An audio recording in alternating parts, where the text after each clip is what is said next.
What is up, everybody? Welcome to another episode of the LA Soccer Hub Show. My name is Gio Garcia. Today's Monday, September 12th.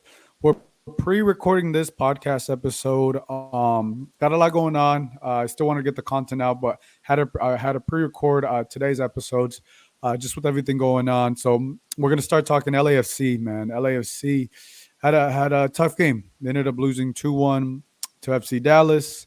We're definitely gonna get into that. And we got Josue Lopez joining us. Josue, how you doing?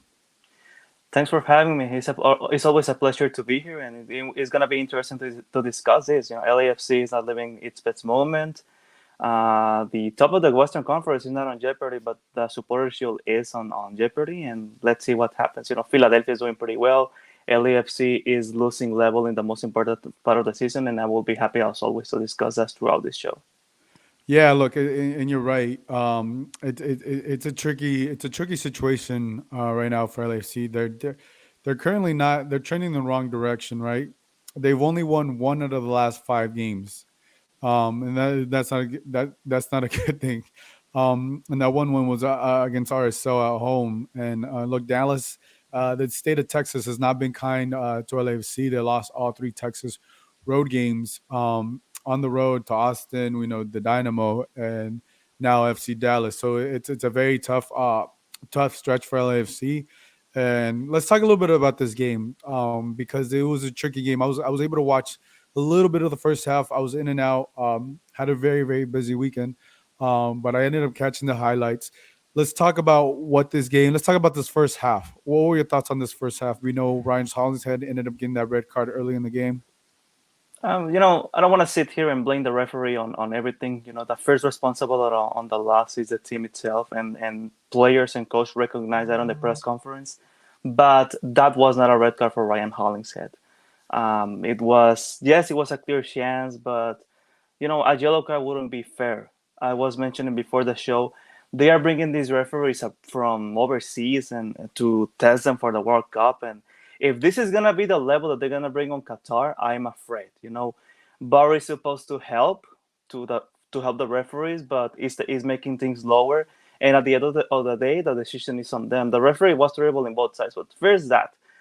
Second, Dallas was able to attack pretty well. Maxime Crepeau had a couple of good saves. Arriola, Legit, and Ferreira. That trio on the front is really amazing for FC Dallas, and they would do a lot of threat. After the red card for Ryan Hollingshead, uh, Stup Chirondolo subbed in Latif Blessing, bringing Franco Escobar, who we're going to talk about on the second half. And then, out of nowhere, somehow, number 14, Giorgio Chiellini takes the ball on defense, gives a long pass to Chicho Arango, minute 45. Chicho brings the ball up, and the ball slowly and crying goes in. And somehow, LAFC with 10 men ends the first half winning 1-0. So that's how it went, and it was really interesting to watch that. Yeah, that to me was the craziest thing. With everything that happened, that they were still able to lead in the first half. With Chicho and then a beautiful pass from Chiellini. What to me was just amazing. You just it's a chef's kiss when it comes to that goal because it was to me it was just amazing. We'll have it right here as you can see. When you see that the pass from Chiellini right there, look from Foul that he drew there. Oh, it's got kicked back for Chicho! and just taps it right over the Yes! goalkeeper, man. To me, that was to me. The team was still fighting, was still resilient, even with being a man down, and they were able to go into the half with the lead, which to me was very surprising because usually some things like this don't happen. You don't go in the half and leading when you've been down a man, and it worked out for them in the first half. And to me, when I saw this, I was like, okay, they got a good opportunity to walk away with at least a point and potentially steal a game being a man down. Obviously, we know that that's not the case. Chicho continues to score goals. What is that? His 16th goal this season. He's scored in the last four games or something like that. The stats for Chicho keep on piling up. Let's talk about him. What are your thoughts about Chicho and how he's been playing as of late? The first thing that comes to my mind when speaking about Chicho is that with all this scramble of players coming in and out during the summer transfer, the thought of bringing of selling Shisho, it's nonsense at all. Like the rumor was there that Shisho was going It's to leave so LAFC, crazy. and that is not nonsense at all. You know, it's been 7 goals out of, on the last 8 games, every type of goals, headers, not penalties, right foot, left foot. He's a really complete player, and it's really amazing. I have asked him that, like, win, lose or tie, he always finds a way to score, and he gives a lot of credit to his teammates. In this case, Giorgio, the pass was amazing. It reminds me of vintage Rafa Marquez back with Barcelona and the Mexican national team. Like, Yep.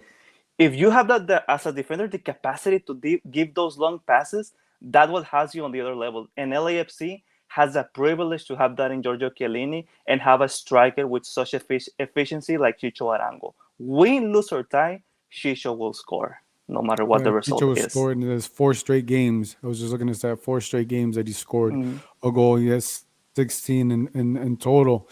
And to me, I mean, he's what you just mentioned earlier in the great point with all the turnover of players. Obviously, adding all the different wingers that they bringing. You know, Dennis Bouanga, Christian Teo, who was just recently announced. You know, with the departure of Brian Rodriguez. You know, he's the one that's been consistent for LAFC, and he's shown it day in day out, and you know he's lethal when it comes to playing for the back and gold. The one thing for me that I just don't understand is like, I don't know why he only played 59 minutes. I don't understand why he only played the 59 minutes. Like I said, I wasn't able to watch the whole game, but to me, when a goal scorer is scoring, I think you got to give him 90 minutes unless he was an injury or something like that. I know I had talked to you about that, and you said as of you said you didn't know, you weren't aware there was an injury. I know I think Mahala came in, Mahala, and also Gareth Bale ended up coming in. But to me, being a man down, trying to get some points, out of this game. To me, it would have made sense to give him 90 minutes and probably give him less minutes going into tomorrow's game or whatever. But what are your thoughts, Jose? In addition to what you said, he's the only natural number 9 that you have. If you are in 10 men, let's make some pick-up soccer tactics. Everything behind, just kick the ball out and see what Chicho can do. No, it doesn't make any sense. And on the last 2 or 3 games, there have been some substitutions that don't make any sense. Like good players coming out. In this case, was Chicho Arango against Houston, a game that LAFC should have won. Steve Cherondolo took out Carlos Vela and bring, I believe, Gareth Bale or someone else. Bale almost scored and that. But players that have been playing well have been subbed out, and I don't encounter any explanation. With Chicho out, LAFC ends up playing without a natural number 9. Perhaps he wants to bring more creativity on the attack with Mahala, but it's hard to encounter an explanation. He's young. He's on his late 20s. He can play for 90 minutes, but maybe the calendar is too one game after the other. But all what I'm saying right now is pure hypothesis. I cannot encounter any explanation to that tendency of changing your best player on the last 2 or 3 games from LAFC. That only the calendar that it's really loaded right now. Yeah, but like to me, it's even with the calendar loaded, to me it just doesn't even make sense because you Mm-mm. you you needed to get points out of this game. Dennis Boanga ended up playing a full 90 minutes, and you know what I'm saying, and he just got with the team. He just got with the team, and I think to me the approach would be one game at a time.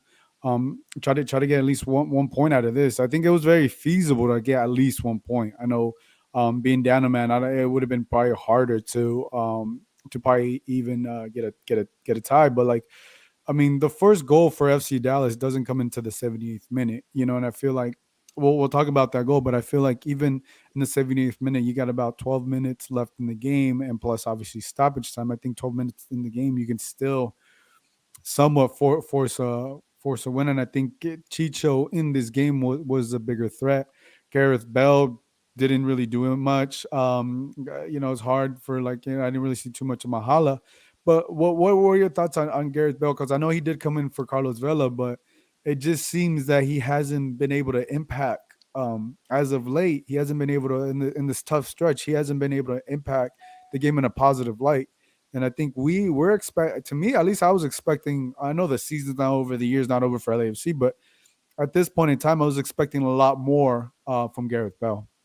The honeymoon with Gareth Bale is over. First two games, he scores coming from the bench, but the last time I was on this show, we were speaking about chemistry, and it seems that there is no chemistry between Bale and the attackers. Whatever the case might be, Denis Wanga, Chicho, or Mahala, or whatever the case might be, there seems to be no chemistry. But he is a world class player. He can score a goal from any position of the field. That's he can make a difference individually. That's how good he is. But unfortunately, lately he hasn't shown that. I mean, today we got the email that he's on the top sales on jerseys. Congratulations Jerseys, on yeah. that to him. That's good. And as a former salesperson, I know how that feels. It's really hard work. So congratulations to my former co-workers on that. But in the field where it matters, he hasn't been responding lately.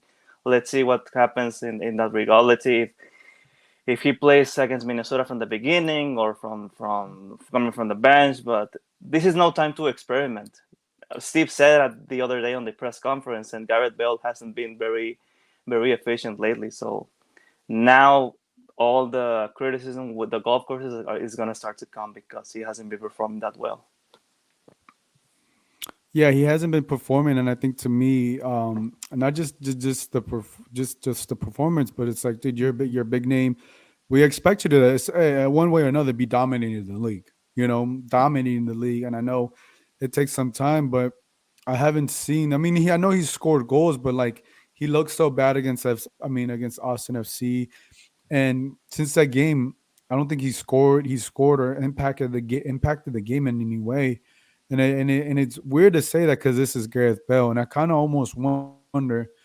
I don't know if this is too early to say, but I kind of almost wonder is this really the the tail end of his career because or whatever injuries, I know the back injury or whatever he's dealing with, it still may be lingering, but like it may be chemistry. But right now he's not in form. He's just not in form. He's not clicking as well as you expected a Gareth Bell to be, and and he's a world class player, regardless of what he does with LAFC.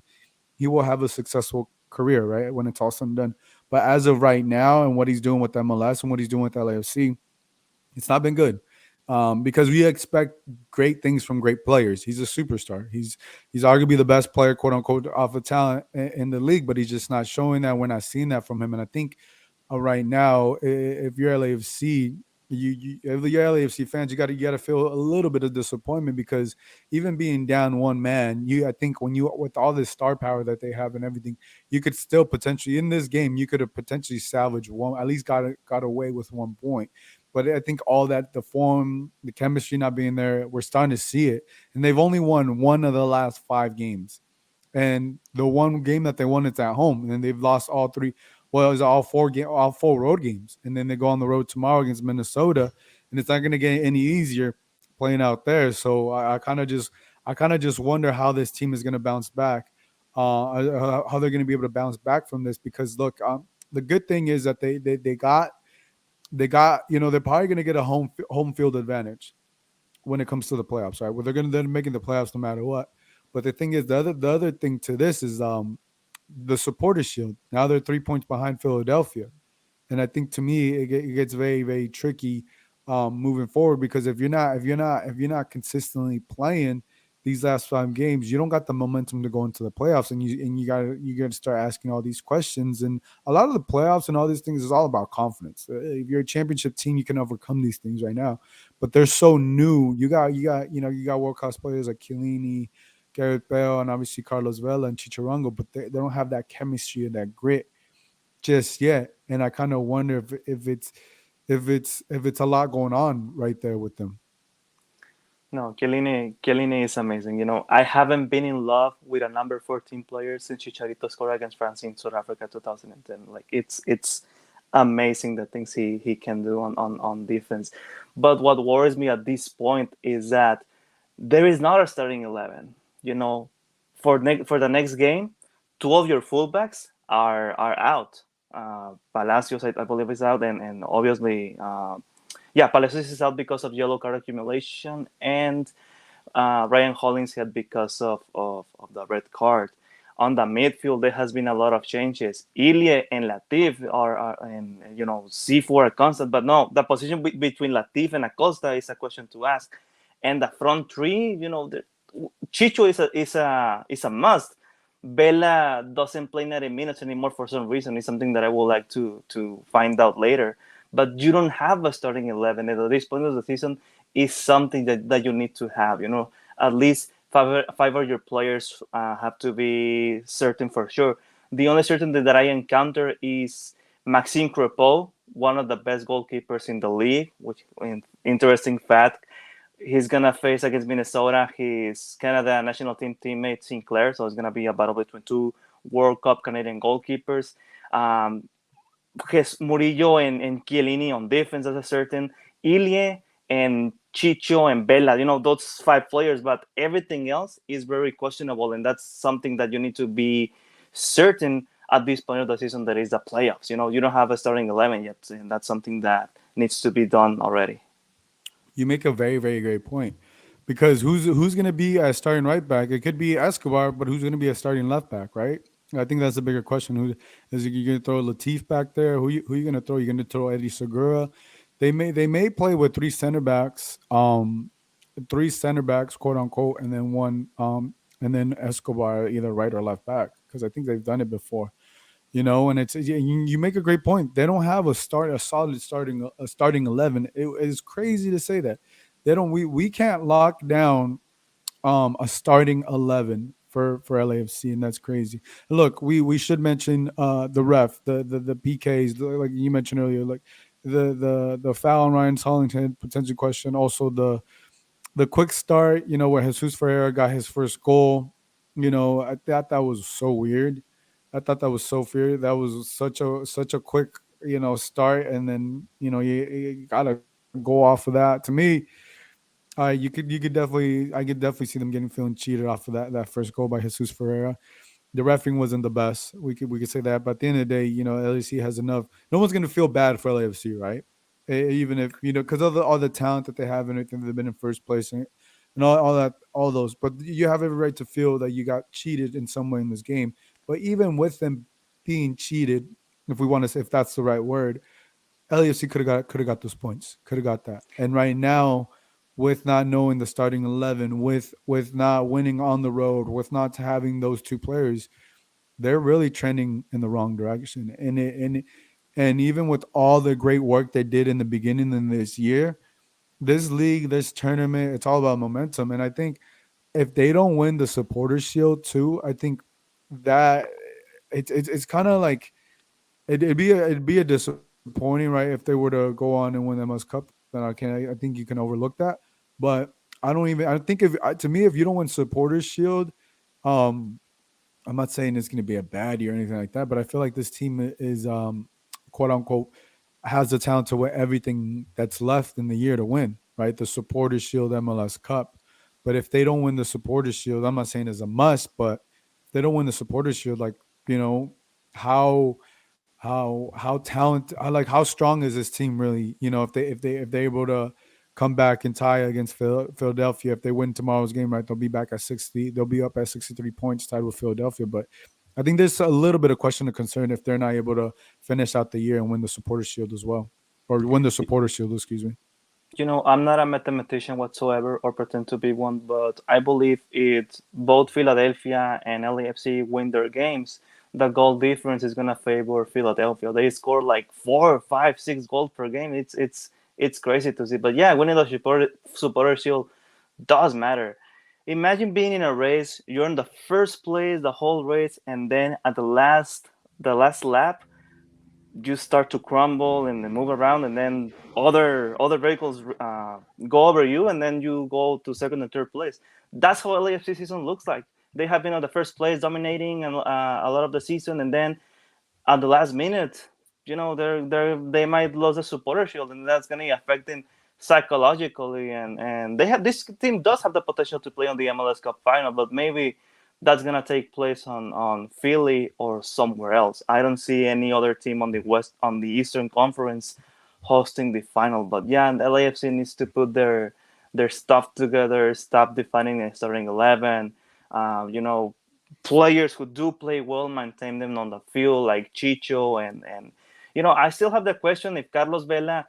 I don't question his form as a player, but his like the fact that he's a veteran. You know, in back in 2007, Cuauhtemoc Blanco was on his last stage of Club America. He didn't play for 90 minutes, but he played for a portion of a game where he could make a difference.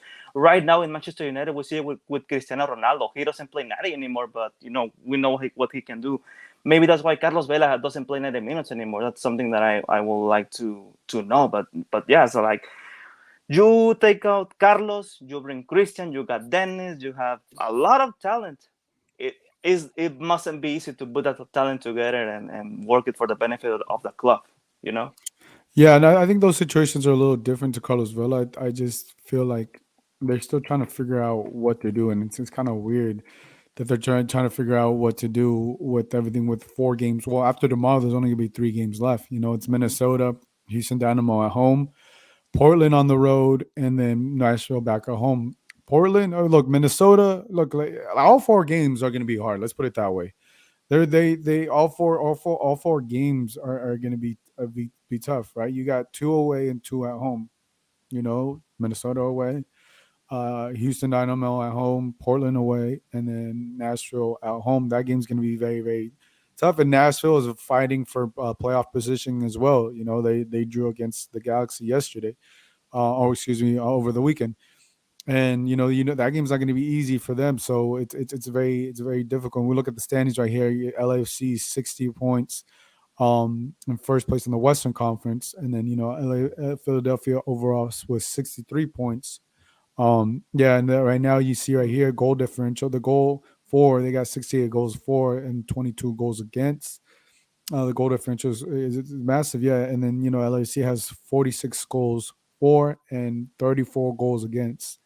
Yeah, yeah, and you're right. You know, the tiebreaker, if that is how they do the tiebreaker, is in favor of Philadelphia. So, and I think Philadelphia has an easier schedule to finish out the year, They and I do. think and I think that's when it gets tricky, because look, we'll look here at their schedule.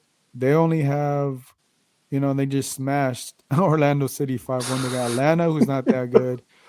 Pachuca, I think that doesn't count. So they only got 3 games left. They got Atlanta, Charlotte, and Toronto. Mm, Um, very very winnable games and very yeah. easy games, right? Like maybe outside of Toronto, but Atlanta's a mess. Charlotte, I don't think they're even going to make the playoffs. If we go look back over here, yeah, Charlotte's completely out. Atlanta's pretty much completely out. Toronto is completely out. Um, well, I don't want to say completely out, but they're still fighting whatever they're Hmm. fighting for with 3 games left. I They don't need to even work on think the what defense. 30. Don't we know that Yeah, from last season with 6. Bob Yeah, Bradley? yeah, Atlanta, Charlotte, Toronto. There's no way these teams, even if they win all, I don't know how many. Those teams aren't going to make the playoffs. At least I don't think so. So LAFC has a tougher schedule compared if you compare it to LAFC. Um, everything unfortunately is not trending in the right direction. It's turning in the opposite direction for LAFC, and that's something we didn't see coming. I think now we're really going to see this team. They're getting battle tested right now, and this is what it is. And I think also we got to see how Sharonda is reacting. I think some of the substitutions have been very questionable. Some of the tactics have been very questionable because you only win in one of the last 5 games. Yeah, you could. Yeah, there's some games on the players or anything like that, but also think, the coaching has to be looked at as well. And look, and I think Sharono has done a great job so far as a head coach, but as of late, you're starting to see some of the first year type of tendencies. Some are overthinking, and some not being able to close out games, or adjusting too quick, or substituting players a lot sooner than or making the wrong substitutions. In my opinion, in your opinion, but when you're not getting those results, a lot of these questions come to mind, because there's no way this team should be trending down this direction at this point in the season with 4 games left. Yeah, and let's see if LAFC is able to respond. Sharpness, starting 11, but yeah, I the when it comes to the calendar, I really find difficult for LAFC to win against Portland. Portland is a really, really Hmm. competitive team. They when they play against LAFC, it's a Tomorrow too battle is gonna be tough. inside and outside. It's like a wrestling battle because Portland is a very physical team. So that's and then you add the artificial grass. So yeah, that's gonna be definitely uh, it's not a winnable game whatsoever. And then tomorrow against Minnesota, and then you got Nashville.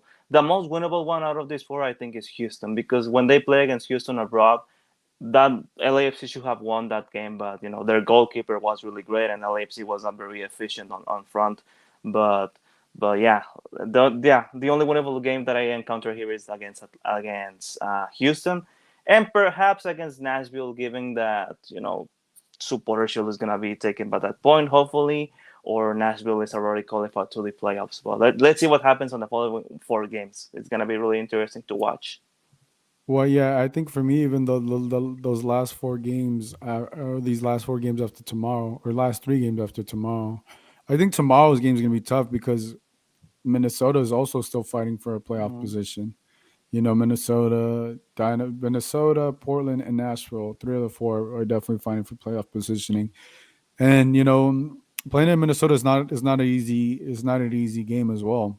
Playing up there, they're doing a lot of traveling. We'll see. Like to me, I just want to see how these guys are able to react, are able to bounce back, and because right now I think they've lost a lot of the confidence that they had, and depending on how this year ends for LAFC, I think we may look back of all the additions that they added this year and whether it was a good thing or not a good thing, and the season's not over yet by no means, but I think to me it's just like when these things are happening, when is it going to switch, right, or is it not going to switch? Because you have to imagine that it has to either switch tomorrow's game.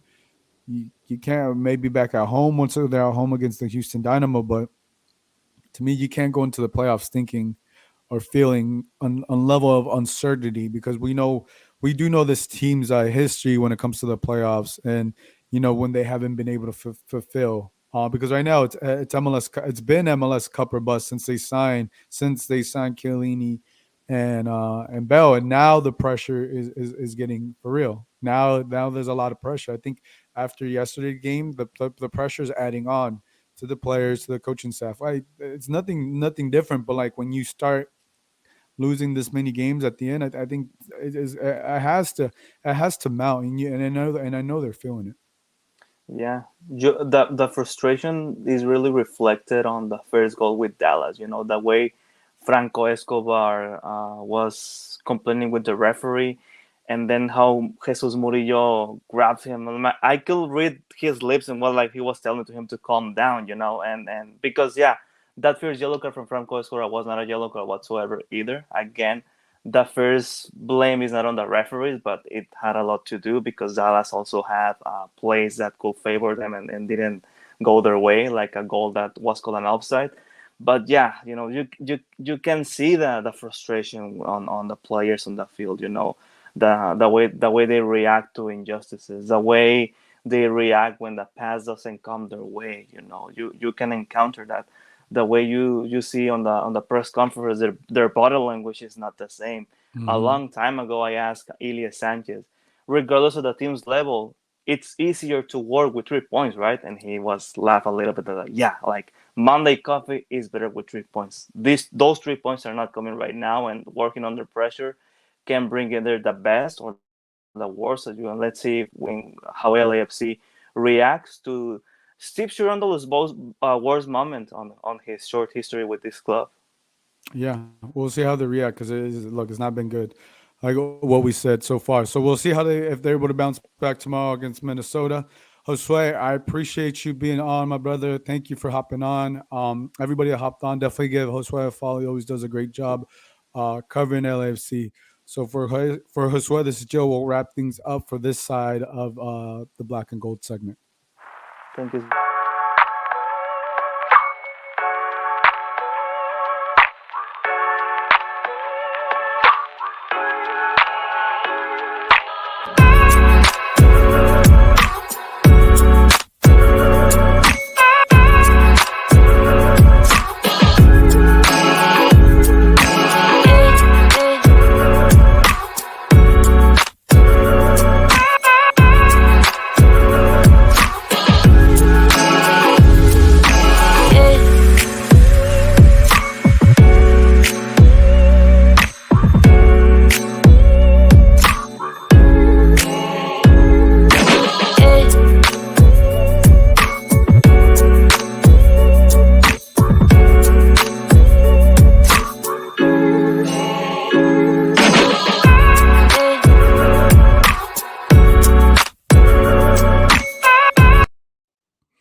What is up, everybody? We are back talking LA Galaxy.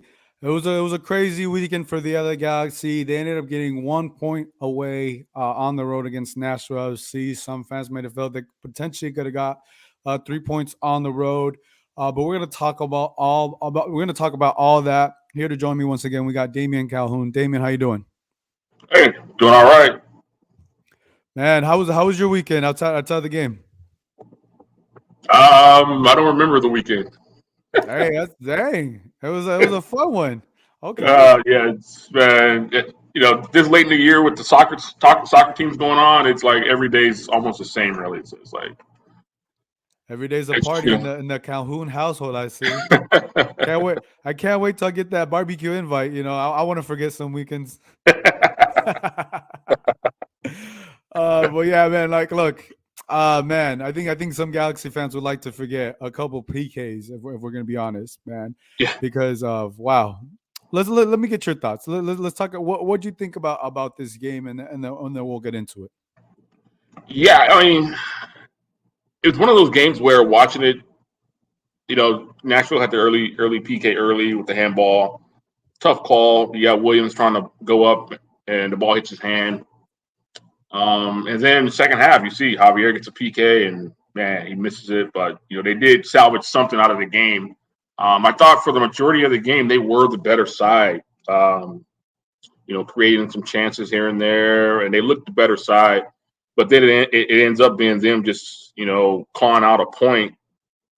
Which, I mean, I talked to Greg this morning that he thought that game was there for them to win, to take all 3 points. With Javier's penalty, then you get Riqui's penalty. That's 2-1. I mean, maybe that's the final score. I mean, who knows? But yeah, that's what their third consecutive draw, I believe. They're really taking the slow route to the playoffs here. Yeah, and I think it's tough because, um, the penalty PK. I was watching in and out. I had a busy weekend myself, so I was in and out. I caught the highlights. I was able to catch the highlights. When you look at that PK on Derek Williams, I don't even know what the rules are anymore because Yeah. he jumped and it didn't look. I don't know. It didn't look like he was doing it intentionally, and I don't know. I'm surprised even after they went to VAR that they called it a PK. Like I said, I don't know the rules. They looked at it, and I guess it was a PK. I guess you gotta believe it, benefit of the doubt. But we've seen some calls. I think that was a tough call in my opinion. But look, it's just the way it goes. Um, and but like I think even before the PK, the Galaxy had opportunity with Kevin Cabral in the wing. I think he broke out and the opportunity to pass it. Chicharito decides to take the shot instead of passing it back. Who knows if the pass would have got there? But they had opportunities, and you're right. Up until that point, they were the better team in that first half, and then once that PK went in there, then things started to get a little tricky for the Galaxy. Now let's talk about Chicharito because man, back-to-back weekends, he ends up taking or lines up to take the PK. And to me, to be honest, I think after last week's mistake, I guess that's the word we'll use of a PK. I personally was surprised to have him want to take a PK, especially after that. Just that's just my thoughts. I wouldn't want him taking the PKs because if you're able to do something like that in the 90th minute, but look, he goes up and decides to take it, and the keeper decides to block. It's not a bad PK. It's just the keeper gets on the right way and denied him in the 55th minute. What were your thoughts on Chicharito taking the PK? Because I know a lot of fans, a lot of people on Twitter specifically were upset that he decided to take the PK, and I don't blame him. Yeah, I guess there's there's not really a designated PK taker, I guess. I expect that today, and he said that he have guys on the field like Javier and Victor, veteran guys. And he said if you're consistent, putting the ball in the back of the net, and you're confident, and you want that moment, go ahead and take it. But now, I mean, two consecutive misses. We saw Javier's confidence pretty high when he was taking them and making them, and now he's missed two in a row. Man, we haven't talked to him since the Kansas City game, so I confidence is pretty low right now. Um, and then we saw Ricky step up and take the last one, where at that moment, if you remember the game, Ricky took the ball, but the camera sort of flashed toward Dayon, and he wanted the ball, and he looked kind of frustrated that he wasn't taking it. But Yeah. yeah, Ricky stepped up and knocked it in, and I think going forward he should be the guy, but who knows?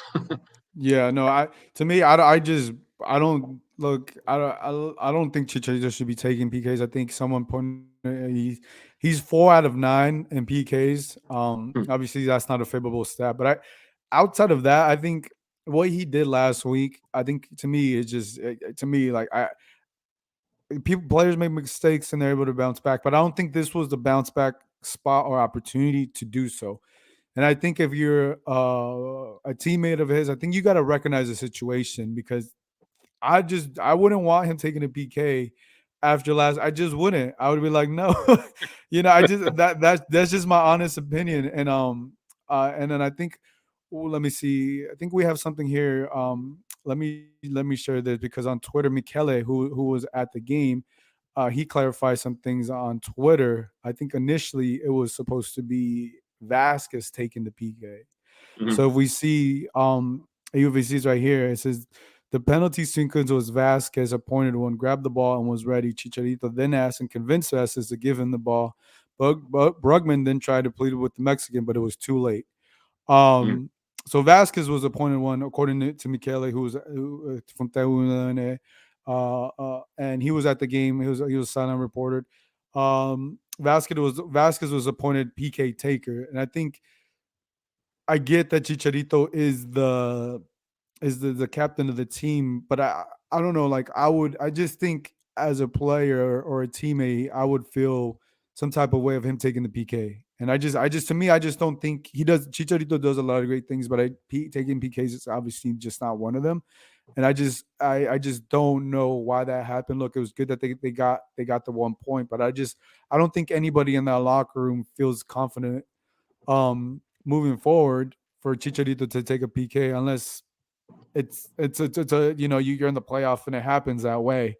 But yeah, like moving in the during the season, I just wouldn't want him, and I'm very shocked that he took this PK. I don't know if you're as shocked as I am, but I don't think anybody felt that the PK was going in. At least I didn't.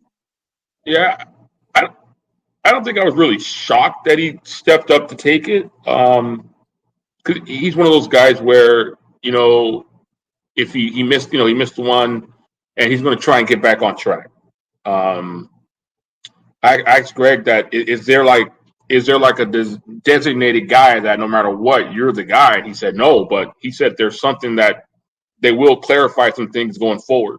Um, so maybe they will designate if you're on the field, you're the guy to take the PKs, and I mean I'm pretty sure Javier won't be that guy. But I guess we'll see the next PK they get. Which I mean Yeah. they've received 4 in the last 2 games, so I mean Well, they might not get any more going forward.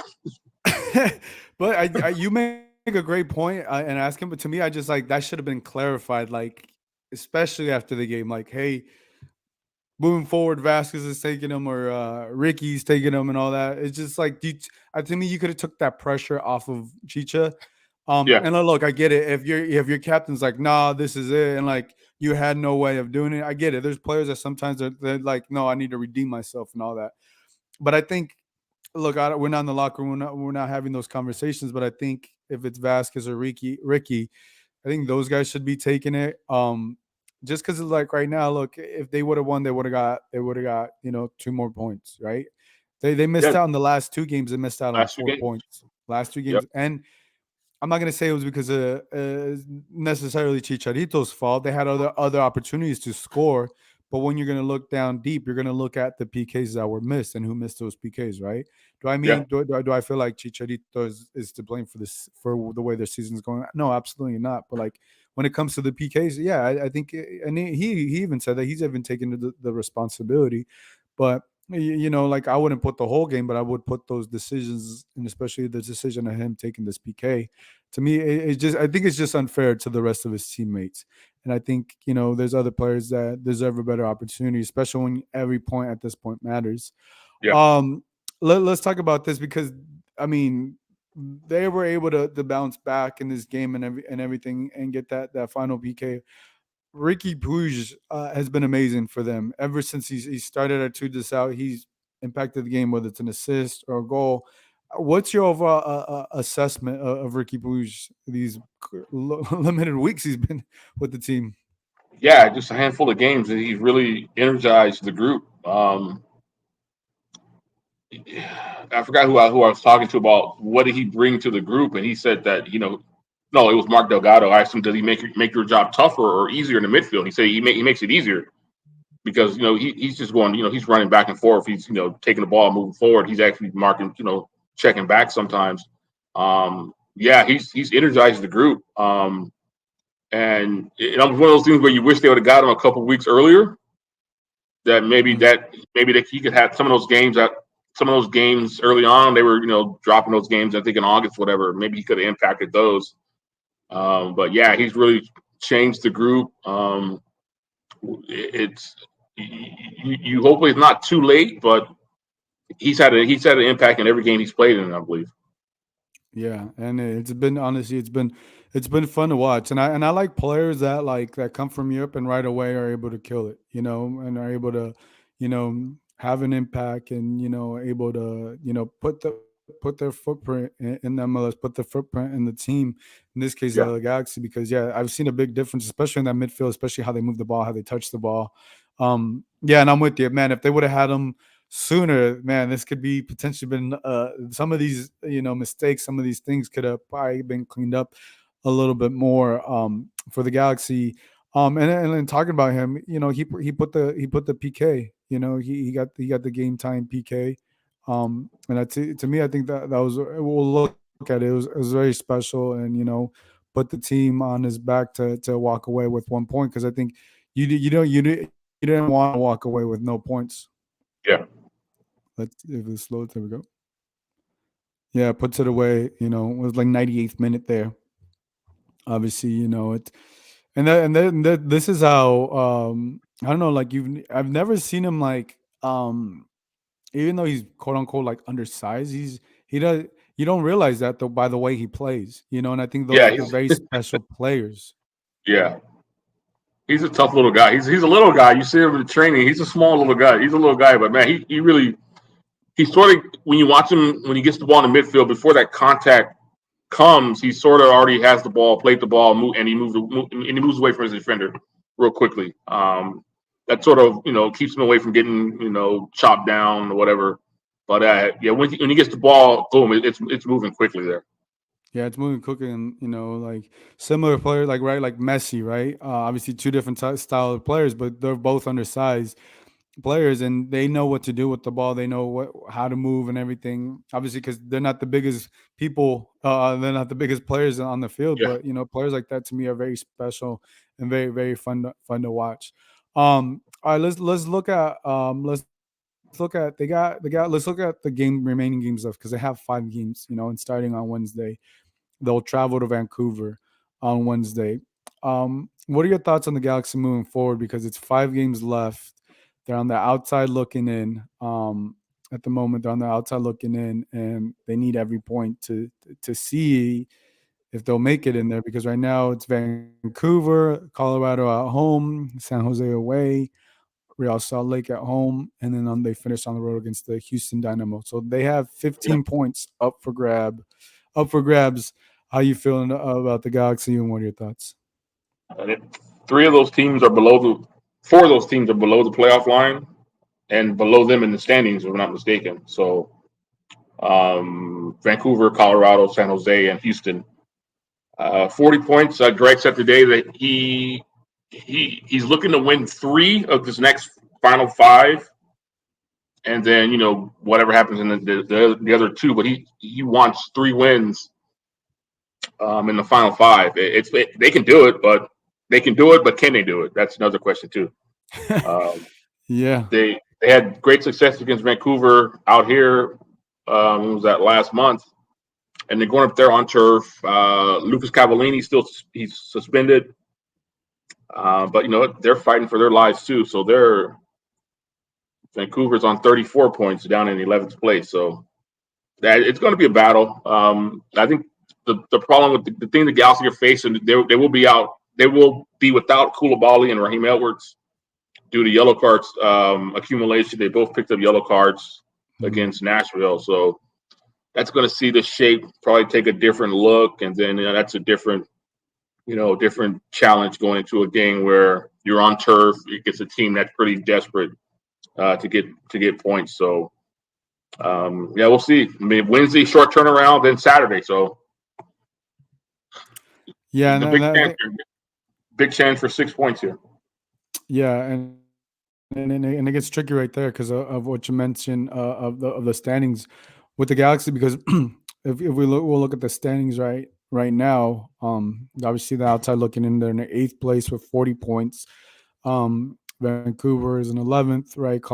Seattle's back behind them looking in. Colorado, who they also play, is right there in 10th. So 3 points is very feasible, but you just don't know where they could come from.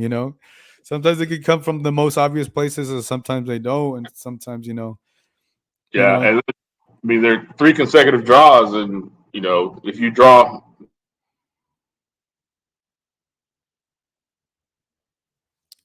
Are you still there? I think Oh, you or I froze.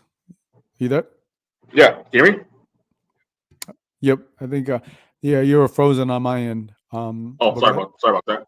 Yeah, 40 points. I mean, they've drawn the last 3 games. They're going to need at least 2 or 3 wins here in this final stretch to really to get above that line and sort of get into a place where they're comfortable, if there is a comfortable spot this time of year. Yeah, yeah, because I think it'd be catastrophic if they didn't make the playoffs. They're still hanging by a thread. You know, if you want to watch something, if you need drama in your life, watch the LA Galaxy week in week out because their games. Right. I was thinking about this. Their games are so dramatic. The last week's game was insane. This week's game was insane as well.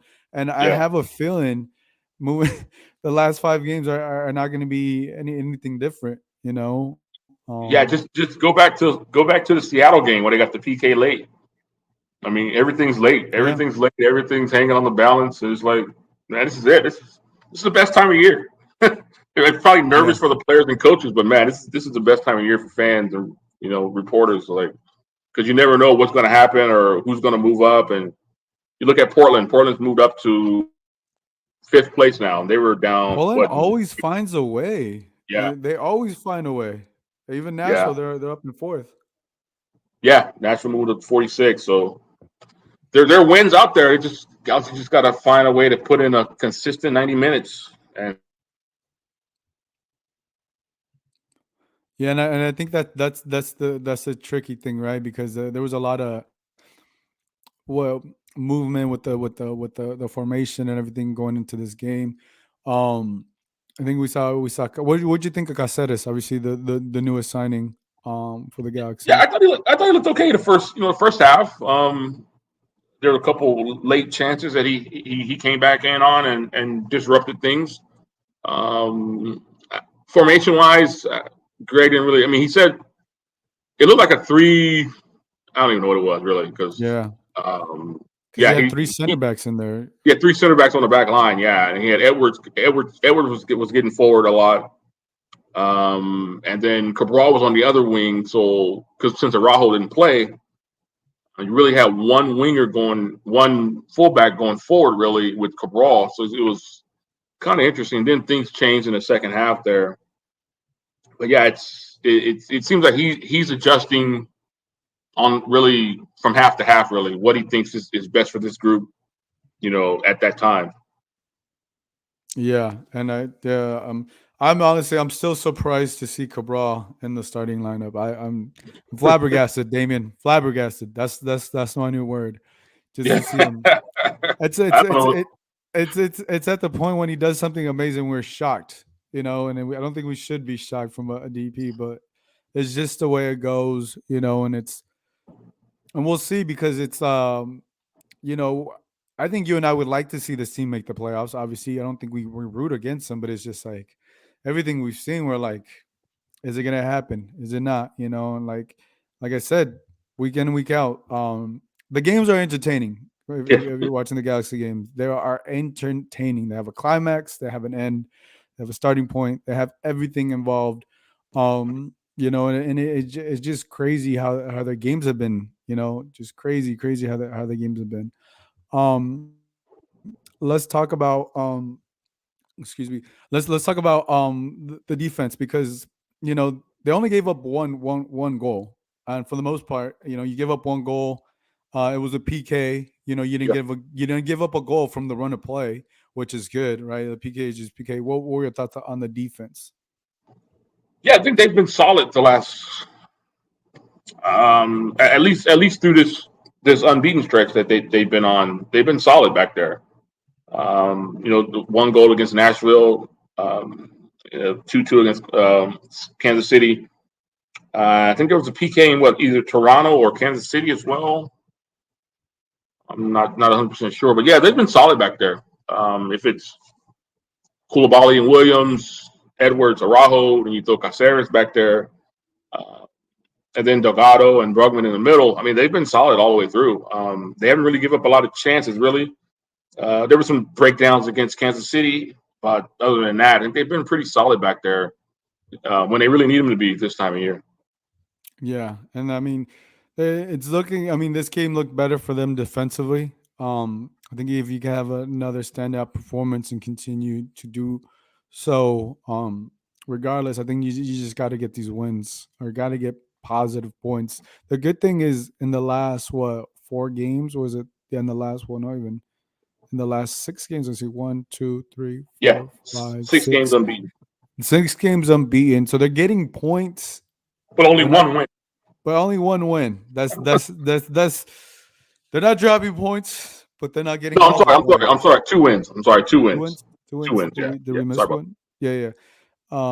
They're not getting all the points. Let's put it that way. That they're capable of. Yeah, the New England game. Yeah, they're not getting all the points. So and it's it's just that difference. I think for the Galaxy, and it's just like, are they going to be able to crack a look? I think if they're able to get into the playoffs, they're able to they could potentially do some damage. I think to me, the Galaxy would be a tough out when it comes to them in the playoffs. it. Oh, yeah. Yeah. And it just depends where they finish. Because if they finish in seventh, they're gonna face Austin FC. But Austin FC has been vulnerable as of late too. So I think that's a potential favorable matchup. I don't know. I'm not saying you want to look and face the number 2 seed, but like if we're being honest with ourselves, they're probably gonna if they're gonna make the playoffs, they're more than likely gonna finish in seventh, maybe sixth. Yeah. I don't really I see mean, fit. It's like, unless they just close out with 5 straight wins, which hey, if they get 5 straight wins, then yes, I'll yeah, move them up there. I'll yeah. move them up there. They definitely will move up there. Yeah, like, and yeah, I shouldn't doubt that they can't get 5 straight wins, but I don't think they've what was the most wins. I don't think they've won more than 2 or 3 games this year. Yeah. Yeah, I don't think they've won three. This stretch is their longest unbeaten stretch of the year by far. 6 games, and I don't think they've won more than three. I'm just scrolling here, Mhm. not really paying attention. But well, if you Yeah, you know, I think it might be 3. Yeah, I think you're right. I yeah, don't think it's more than 3. league games. I But if they mean, of course they had an Open Cup where they probably maybe got it to three, but but that If was they get back then. if they finish with the look, if they win all 5 games, I will be surprised. But look, it's a possibility. We should not count that out. But I think they finish the season on a 2-3 game winning streak. If you win 3 games, say you win 4 of the last 5, then you automatically make the playoffs. You win 3 out of the last 5, which you said Greg Vanny wants to win. You had 9 points. Yeah, because I think the mark that I was talking with a couple other guys is 48 points. If you get over 48 points or just around 48 points, you're more than likely guaranteed a playoff spot. one way or another. So yeah, 3 out of 5 is not bad. That's 9 points, and they currently have 40 points. I think to me, it's very likely that they can do that. And we'll just see where they're able to finish on that. Let's talk about this game in Vancouver, because that's played in the dome, that's played in the turf. I think if you're squeaked by a tie is not the worst thing in the world. You like to go for the win. But what are your thoughts? Yeah, any point on the road is good, but I think at some point they got to figure out somehow to get 3 out of this one here. I think these two here are maybe 2 of the biggest games of this little stretch here. I mean, they've lost 3 in a row, giving up 8 goals during that stretch. I mean, they're at home, yeah, but yeah, you got to somehow find a way to get 3 points. No, I'm sorry. Yeah, they've lost 3 in a row. Yeah, so you got to find a way to get 3 points out of this one, and then Colorado at home on Saturday. Um, yeah, it's one of these games. 2 of them, 6 points out of both would be perfect. Anything less than 4 would be, I think, pretty disappointing. Yeah, I think it'd be very brutal. And look, these games are coming quick. They just played Saturday. They're playing this Wednesday, and then they play against Saturday. So it's been nonstop for the Galaxy. There's these last couple of weeks. Yeah, At least the last two and weeks, they've got games on Wednesday yeah, and and this will Saturday. be their last midweek game of the year, so that's also gives them a chance to rest a little bit after this stretch here. Then there's the international window as well, so that's sort of thrown in there at the end of September. So Yeah, and unfortunately, they may not be missing too many players, because unfortunately, Chicharito's not getting called up, and then Araujo, I'm not sure if he'll get called up with the Mexican national team. Maybe there's a couple other players that will get called up, but for the most part, they're not going to be missing the core. Which to me, I think is a good thing. Good thing for them. And they're able to make this final push for the playoffs. So I think that's going to wrap things up for this episode.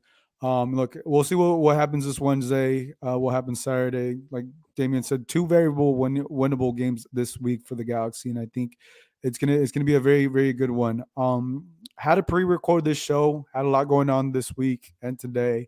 So Damien, I appreciate you for being on. Definitely follow Damien on the Twitter. Definitely read his articles. He does a great job. He's always talking everything at the Galaxy. He's there on the beats, doing a great job. So for Damien, this is Gio.